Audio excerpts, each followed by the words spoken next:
I believe he knows it. But now that Putin's Plan A has foundered, he's already escalating by intensifying his attacks on civilians. Maternity wards, schools and homes have been bombed without any regard for civilian life.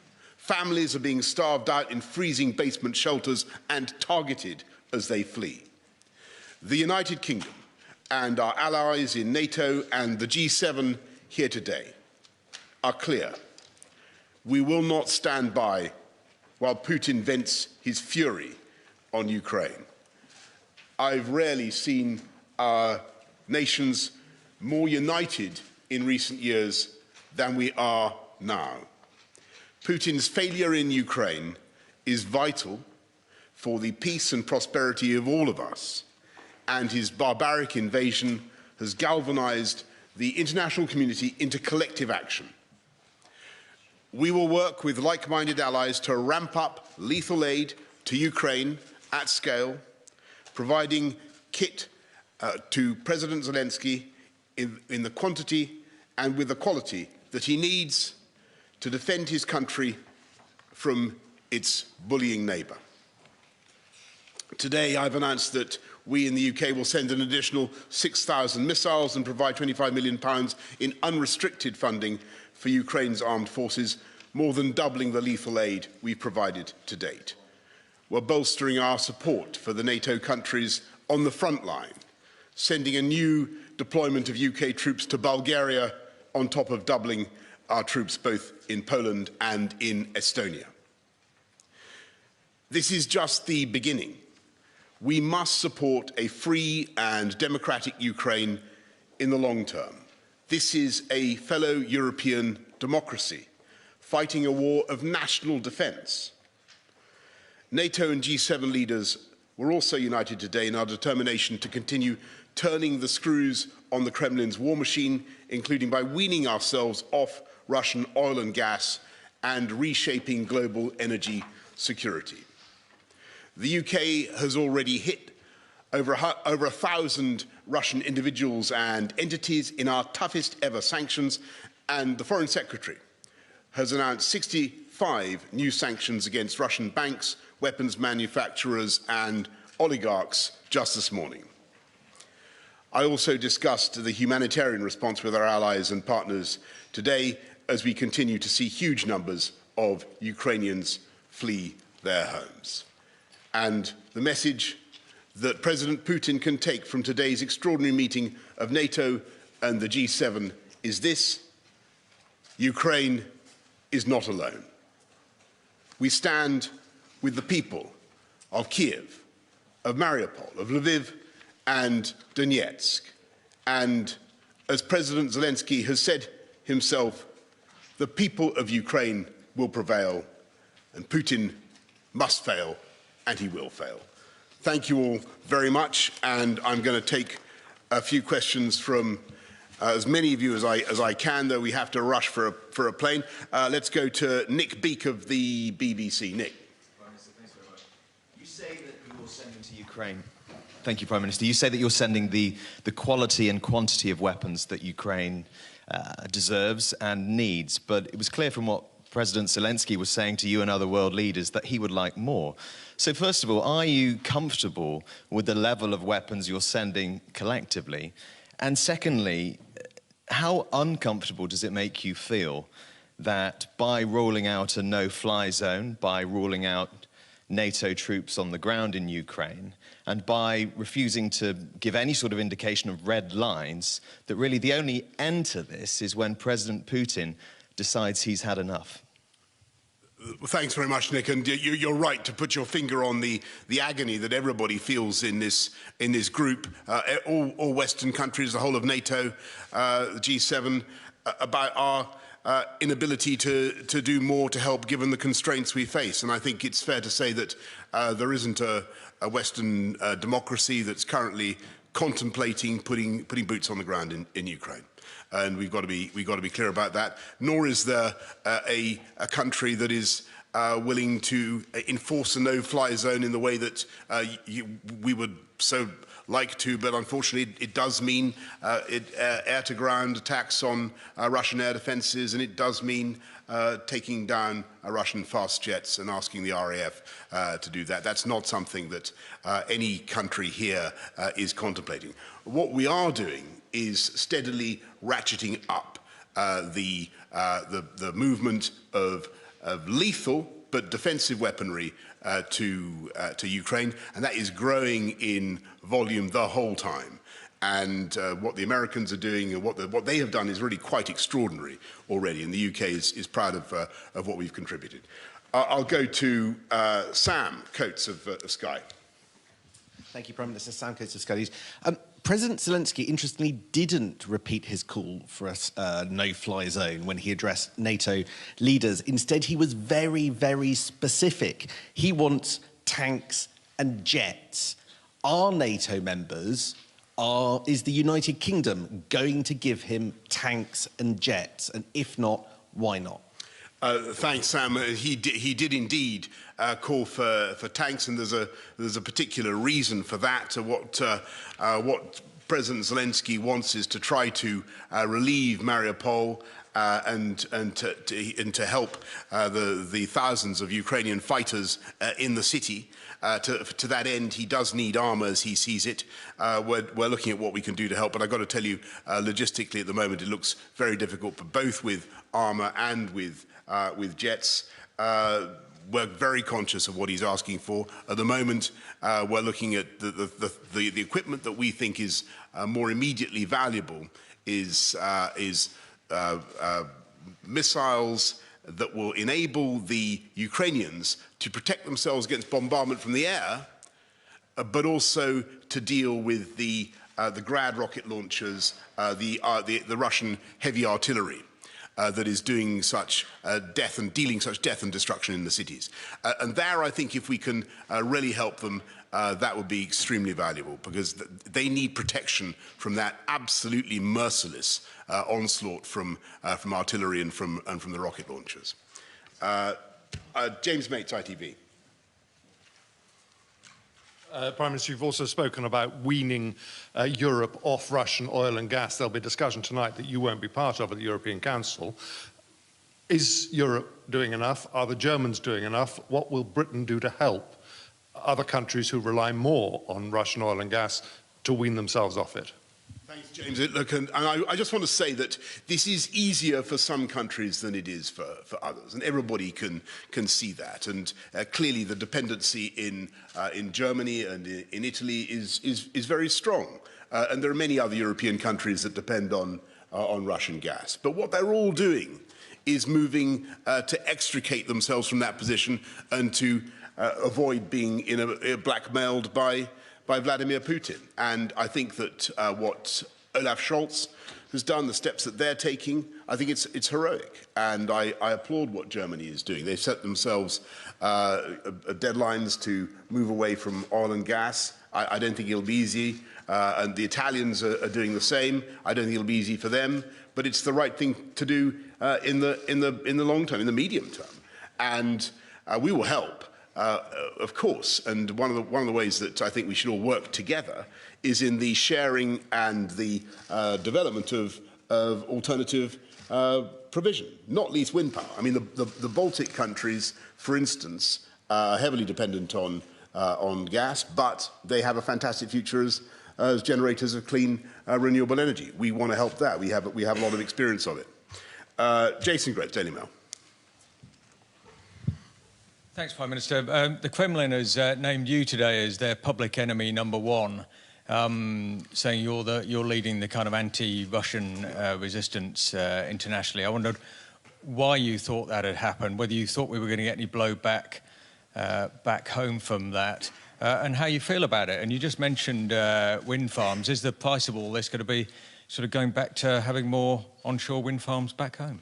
Okay, well, look, there's a couple of points there, Jason. First of all, I think it's very, very important for everybody to understand that I don't think there's a single person round the table in NATO or the G7 who is against Russians or the Russian people. Absolutely not, least of all me. I think I'm probably the only Prime Minister in UK history to be called Boris. You know, I have that distinction, and I'm not remotely anti-Russian. But I think what we all agree is that what Vladimir Putin is doing, the way he's leading Russia at the moment, is utterly catastrophic, that his invasion of Ukraine is inhuman and barbaric, and the conduct of that invasion is now moving into the type of behavior that, as I said before, we haven't seen in the continent of Europe for 80 years. It's horrific. So you can be sympathetic towards ordinary Russians who are being so badly led, but you can be deeply hostile to the decisions of Vladimir Putin, the way he's leading his country. And sorry, you had another question about onshore wind. Look, I want to be clear. I think the massive opportunity for the UK is in offshore wind, and we've got good at that. We were, until very recently, I'm slightly to my irritation, we seem to be overtaken now by China, but we were until recently the biggest producer of offshore wind in the world. And one of the things I want to be setting out in the forthcoming British energy security strategy is how we can regain our lead as the number one, and where we're going to be doing it. And I think you can do it in a completely environmentally friendly way. You can generate phenomenal quantities of renewable energy at zero marginal cost, and it is the way forward. Euronews, Meave McMahon.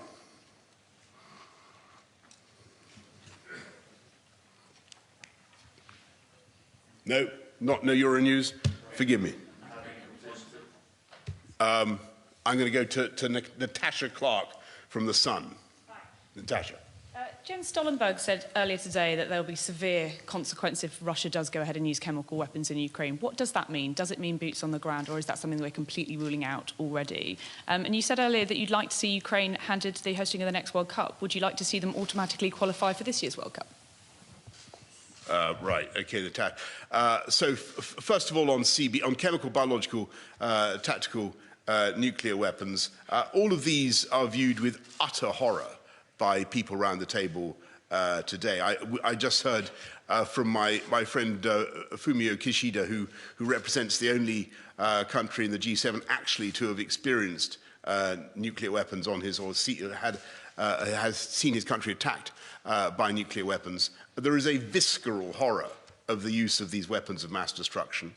I think that if Putin were to engage in anything like that, the consequences would be very, very severe. You have to have a bit of ambiguity about your response, but I think it would be catastrophic for him if he were to do that, and I think that he understands that. But you know, when you look at what he's saying, I think Joe Biden is right to warn, because you know, when the Russians start doing this stuff about oh well, there are factories in Ukraine producing American biological weaponry. You know that is a prelude to a false flag operation, and they could well do something. But I think it would be a profound and a disastrous mistake for Putin were he to do that. On Ukraine qualifying for the European, is it the European? I'm not. Look, football is not my best subject. As you, the World Cup. You mean should they be given a bye and qualify automatically? Sounds like a good idea to me, but I'm out of area here. I've got to admit that's not my strong subject. I don't see why not. Is my view. James, I'm not going to say that. I'm not going to comment on that, James. I'm not going to comment on that. Let's go to, look, let me put it this way. Given what Ukraine has been going through, given the privations that Ukrainian footballers have had to endure, I'm sure that every possible sympathy and allowances should be made for them. Let me put it that way. How about that? Let's go to Natalia Drozdiak from Bloomberg. Yeah, I'm right here. Thank you so much. Yes. I just had two quick questions. On the nuclear threat, how concrete is that? Can you give us a sense of those discussions? And secondly, you mentioned this morning that allies are examining ways to stop Putin from using Russia's gold reserves. Could you tell us whether those discussions have moved on today? Thank you. Yeah, thanks, Natalia. So I think it's very important to stress that I think that the discussion of the use of nuclear weapons is a distraction, and it's intended to be a distraction from what is really going on. And that is a savage attack with conventional means on innocent people in urban centers in Ukraine. Absolutely barbaric use of artillery and mortars and rockets, as I've described, thermobaric bombs included, it now seems. That is what is going on. And what we're talking about is the right of the Ukrainian people to be equipped with the weapons to defend themselves. And all discussion of nuclear weapons is intended to frame this as a confrontation between Russia as a nuclear power and other nuclear powers. That's not what's going on. What's going on is a confrontation between Russia and entirely innocent people in Ukraine. That's what it's between. And what we're trying to do is help those people. And I think that is morally the right thing to do. On gold reserves, there is evidence that the Russians may be trying to get round. I mean, the Russians are obviously going to try to get round the sanctions on their gold, and we're taking steps to try to make sure that there's no leakage, no sale of bullion into markets around the world. Now, and that's what we're working on. Last question to Steve Swinford of the Times. Prime Minister, just to come back to Natasha's question, we heard from from a Western official today that if Russia did use chemical weapons in Ukraine, it would be highly unlikely that there would be a military intervention from NATO. Can I just clarify, are you in that position, or would you rule that out, or do you think it's possible that we could have military intervention? Is it something you're prepared to consider?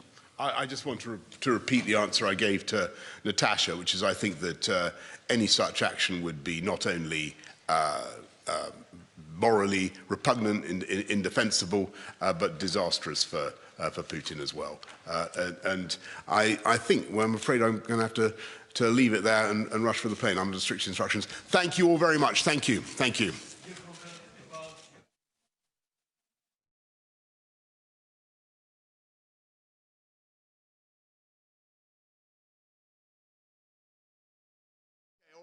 Talk me. Okay. I do remember you, and I'm very sorry to come on. Okay. He remembers me from when I was a journalist. Okay, fair enough. Prime Minister. Yes. So now you have. I'm going to regret this, by the way. That's what you had talked with Mr. Erdogan, and you both the most friends of Ukraine, and Ukrainians hope on you, on Great Britain, and Turkey. And you told that you can provide more armament for Ukraine. But you didn't say about air defense weapons. Yes. It's the main what is necessary for Ukraine. How it to arrange? Because you see, some of, for instance, your colleague from France, Mr. Macron told that no, we don't want to provide something because we don't want to be part of the war. No. Well, thank you very much. So, as you know, I think one of the most significant contributions that Turkey is currently making are the TB2s, which I think are very valuable. What the UK is providing, as I'm sure you've also seen, our air defences, and we're helping the Ukrainians to understand how to use them. I think that's entirely reasonable, but I don't think I should really go beyond what I said. The general tenor of the meeting, what everybody wants to do, is make sure that as Putin ramps it up, as Putin escalates his aggression, that we do ever more to defend and protect the Ukrainians, and that's what we're going to do. Thank you all very much. Thank you. Thank you. And to clarify on chemical weapons, if chemical weapons were used in Ukraine, would that trigger a military response from NATO? It would trigger a response in kind. Whether or not you're asking whether NATO would cross, we'd make that decision at the time. And my final question, because you're heading to Poland tomorrow, do you think that getting a first-hand look at the effects of this war on these millions of Ukrainians who have fled their country could change the way that you might respond? I don't think so, because I've been to many, many war zones. I've been in refugee camps. I've been in war zones for the last 15 years, and it's devastating. And but the thing you look at the most is you see these young children. You see children without parents that are in those camps or in refugees. You see women and husbands, men and women who are completely lost and have no nose. You see the look, that blank look on their face, that absolute feeling of, my God, where am I? What's going to happen to me? And so what it will do, it will reinforce my commitment to have the United States make sure we are a major piece of dealing with the relocation of all those folks, as well as humanitarian assistance needed both inside Ukraine and outside Ukraine. For example, this is not something that Poland or Romania or Germany should carry on their own. This is an international responsibility. The United States, as a leader, one of the leaders in the international community, has an obligation to be engaged and do all we can to ease the suffering and pain of innocent women and children and men, for that matter, throughout Ukraine, and those who have made it across the border. I plan on attempting to see those folks, as well as I hope I'm going to be able to see, I guess I'm not supposed to say where I'm going, am I? But anyway, I hope I get to see a lot of people.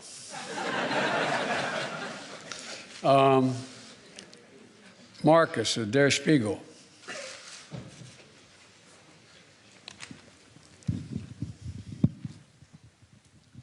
Thanks, Mr. President. There's a presidential election coming up in 2024, and as you know, there are yes, that's true. And there are widespread concerns in Europe that a figure like your predecessor, maybe even your predecessor himself, might get elected president again. Are there any steps, anything you are trying to do and NATO is trying to do here these days to prevent what you're trying to do becoming undone 2 years from now? Thank you. No, that's not how I think of this. I've been dealing with foreign policy for longer than anybody that's involved in this process right now. I have no concerns about the impact. I made a commitment when I ran this time. I wasn't going to run again, and I mean that sincerely. I had no intention of running for president again. And until I saw those folks coming out of the fields in Virginia carrying torches and carrying Nazi banners and literally singing the same vile rhyme that they used in Germany in the early 20s, or 30s, I should say. And then when the gentleman you mentioned was asked what he thought, and a young woman was killed, a protester, and he was asked what he thought, he said, "They're very good people on both sides." And that's when I decided I wasn't going to be quiet any longer. And when I ran this time, and I think the American press, whether they look at me favorably or unfavorably, will acknowledge this, I made a determination. Nothing is worth, no election is worth my not doing exactly what I think is the right thing. Not a joke. I'm too long in the tooth to fool with this any longer. And so we're a long way off in elections, a long way off. My focus, if any election, is on making sure that we retain the House and the United States Senate so that I have the room to continue to do the things that I've been able to do in terms of grow the economy and deal in a rational way with American foreign policy and lead the world, be the leader of the free world. So, but it's not an illogical question for someone to ask. I say to people at home, imagine if we sat and watched the doors of the Bundestag broken down and police officers killed and hundreds of people storming in. Or imagine if we saw that happening in the British Parliament or whatever. How would we feel? And one of the things that I take some solace from is I don't think you'll find any European leader who thinks that I am not up to the job. And I mean that sincerely. It's not like, whoa, it's that. The point is that when the first G7 meeting I attended, like the one I did today, was in Great Britain. And I sat down and I said, America's back.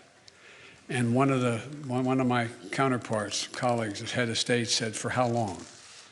For how long? And so I don't blame, I don't criticize anybody for asking that question. But the next election, I'd be very fortunate if I had that same man running against me. Thank you very, very much.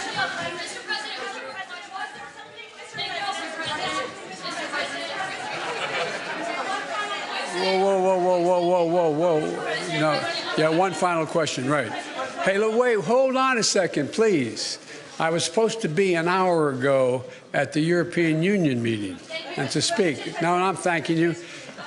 So someone I haven't called on before. You.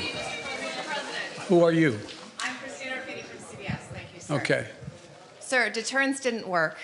What makes you think Vladimir Putin will alter course based on the action you've taken today? Let's get something straight. You remember, if you covered me from the very beginning, I did not say that, in fact, the sanctions would deter him. Sanctions never deter. You keep talking about that. Sanctions never deter. The maintenance of sanctions,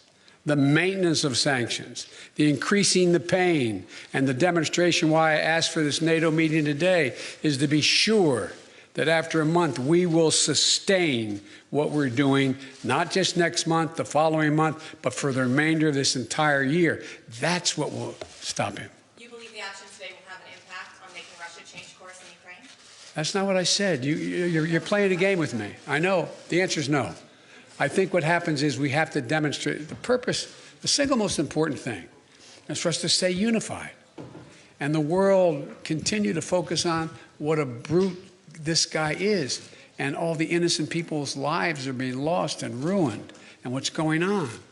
That's the important thing. But look, if you're Putin and you think that that Europe is going to crack in a month or 6 weeks or 2 months, why not? They can take anything for another month, but we have to demonstrate. The reason I asked for the meeting, we have to stay fully, totally, thoroughly united. Thank you.